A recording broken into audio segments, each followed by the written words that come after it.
Hey beautiful people, welcome back to another mobility inspired flow. You guys have been loving this sort of content and it's been really awesome to have it play with and come up with.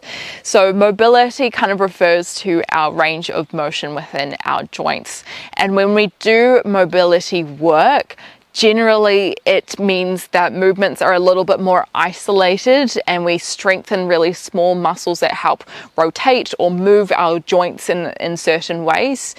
And improving our range of motion and our mobility is so important, not only for practices on our mat, and that doesn't need necessarily just mean yoga asana. That can be strength and resistance training, could be any sort of sport that you might play, as well as kind of our movement off our mat and our quality of living, really. So today's class is going to be a little bit shorter because we have a longer form on our Patreon that we will be releasing soon, and we will be doing a couple of mobility tests. Now, if you had a stick close by, this is the longest one I could find in my house, although there are lots of sticks around here that I could definitely use. Then feel free to grab one, but all good if you don't. We're going to get straight into it. So, as you come into a tabletop position, bring your hands underneath your shoulders, knees underneath the hips, and we will just practice and warm up a little bit in our cat and cow. So as you inhale, start to articulate the spine by lifting the tailbone high, drawing the lower back, the belly button towards the ground, then starting to peel the chest open, rotating the shoulder blades back, lifting up the eye gaze, breathing in here. And then as you exhale, we reverse that movement. So tucking the tailbone in first, lifting the belly button, then starting to curl through the upper back and mid back as our eye gaze reaches behind us. A couple more times in your own breath, breathing in to drop the belly, lifting the eye gaze, shoulders pull back. Exhaling to curl under. Breathing in one more time. Exhale to curl. We're going to reach the hands slightly more forward. We're going to tuck onto our toes and then send our hips back over the heels, but lift the knees off the ground. So we're still just kind of warming up here. Draw the armpits towards the knees. Tuck the chin in slightly. Use your next breath in to roll forward. Step your right foot outside your right hand. Exhale, drop the left knee down. Open the right elbow wide. So you're twisting towards the right. Inhale as the right hand comes back down, tuck onto the left toes. Exhale, shift your hips back into your crouch. Let's try the other side. So inhale, roll forward, left foot outside, left hand, right knee down. Exhale as you twist the left elbow open, dropping the hips down. Inhale as you come back, tap the left hand down, tuck onto the right toes. Exhale, shift the hips back. Press the hands down to the ground. Just a couple more times in your own breath. So this movement is really great for warming up through the spine, opening the hips and the glutes. All right, we don't want to come into this kind of stuff without too less of a warm up. All right, because the more that we warm up through our big muscles, the more that we will be able to access that range of motion in our tests. Next time that you step your right foot outside your right hand, hold here. Slide your left knee in and come down onto your hips. We're going to try and press our chest down towards our right thigh as we shift our weight forward slightly. As much as you can, try keep that right heel down. Only move as far, lean as far forward as you can to keep that down. So you're finding a deep stretch through the calf muscle, the Achilles tendon. Let's try one more breath here. Hands come down. Step back with the left foot, breathe in. Exhale, shift the hips back, land the hips over the heels. Let's try the other side. So left foot is going to step forward, right leg is going to slide in, and then starting to press weight into the left thigh, dropping the chest forward. So one thing that can limit us in squats, if we do resistance training, strength training, or just any other training, whether that's in physical training within yoga, our ankle mobility may be something that may be limiting us. And so doing this will definitely help you as well. Hands come down. This time, let's just set the right foot out to the side of the mat. Turn the toes out slightly, dropping the hips down into our Malasana squat. Okay. Turn the toes out slightly, and that's going to allow the knees to track out as well. Hands might come towards the chest. You could always take a little shift from side to side.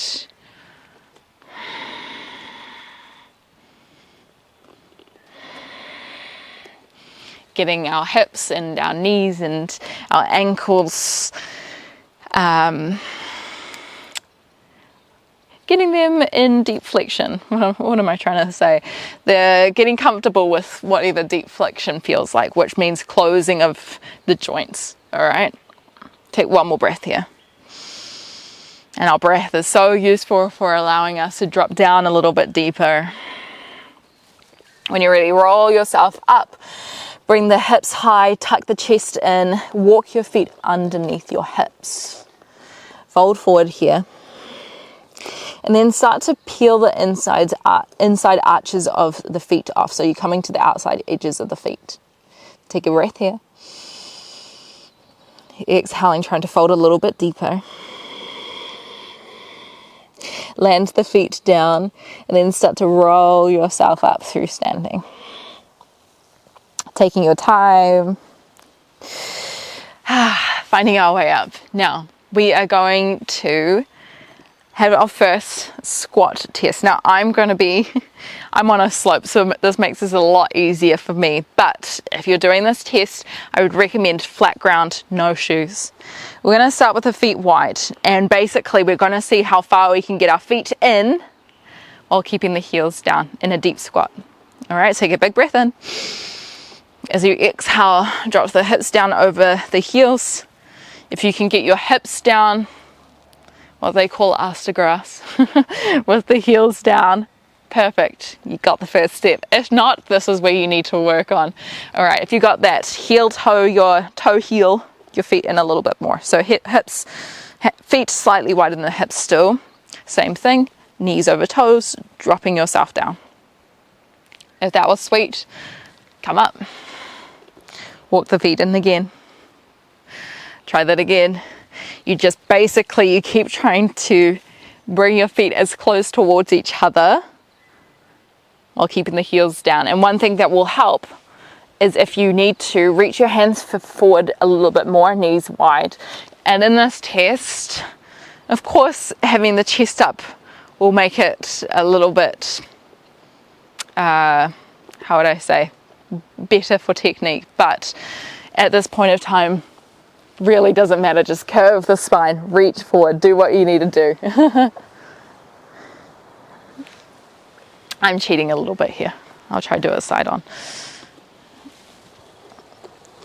And so what this is a good sign of is that you've got great hip flexion, knee flexion, and ankle flexion. And the goal is really to try get the feet in as close as possible with sinking the hips down. Beautiful. Okay. It's so humbling. You definitely get to see a lot about where you're at by doing that test. Breathe in, lift the arms over your head, reach towards the sky, find that long length, squeeze the glutes slightly, and then as you exhale, fold yourself forward. Uttanasana. Inhaling, halfway lift, hands to shins. Exhale, hands come down. We're going to step back, but bring the knees down towards the ground. Okay, we're coming into our second test here. Find your stick, and what we're doing, I'll try go side on, and in this kneeling position, or you can do this from a seat, like as in you're literally sitting up on a seat, you're going to turn your palm up with the stick in your hand. Okay, and the idea is that you're trying to keep the palm facing behind you the whole time as you lift your arm over your head without any compensation through the spine. Okay, so you want to think ribs to hips, lift tall. And the stick is really good for noticing if we're rotating. So if we start to rotate, then the stick is going to come out. So filming yourself is also a really good idea. Okay, when you're ready, We want to breathe in and then exhale as we come up towards our end range. Ribs in, lift tall. Maybe you have a little look up to see how that stick's going, and then come down. So what this is going to do, this makes keeping your hand facing behind you is making this a lot more challenging than if you were just to take your hand over your head, because we're externally rotating the arm a lot. All right, so you might be more about here, and that's all you can go, and that's totally okay. You just hold there, keep breathing, and then you try to work your way up. All right, and we do it on the other side because usually we'll have one side that's a little bit more competent than the other. So you can flip the palm, ribs in. I like to bring one hand to my belly, breathe in as you start to lift the arm. Exhale as you come to that end range of motion, thinking about pinky pulling inwards. For me, this side's a lot more challenging. You just want to stay in that position. Keep trying to breathe, shoulders down the spine, ribs in, lift tall.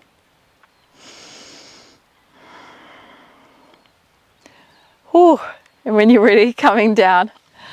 It's a good challenge, and we needed to test it unilaterally, because unilaterally meaning one side at a time, because again, there'll be one side that feels a little bit more competent than the other, and we want to make sure we know where those land. Okay. Come on down to your back. One last little challenge, a little spice kick before we head off.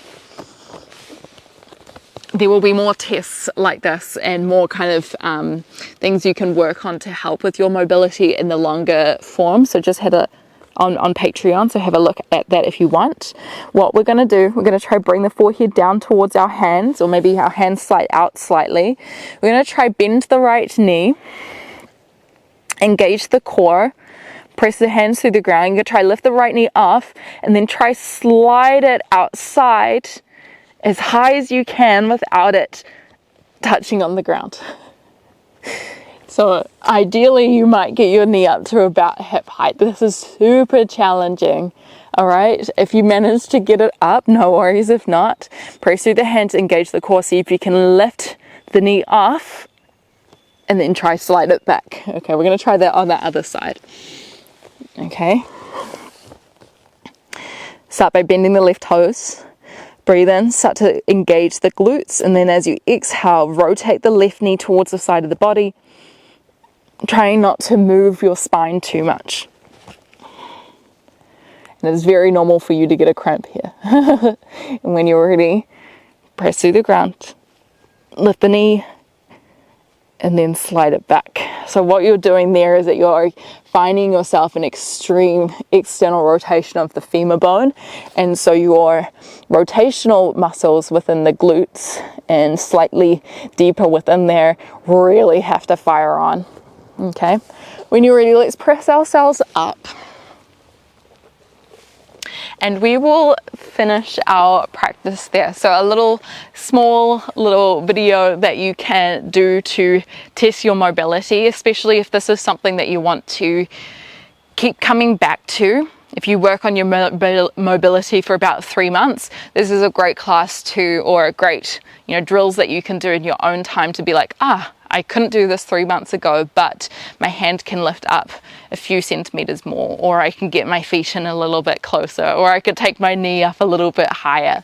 So if you have any questions about this, let me know. If you're wanting to see more, check out the Patreon account a little bit more. We also have some longer videos in there that you can play with. But yeah, thank you so much for practicing with me today, and I hope to see you again soon.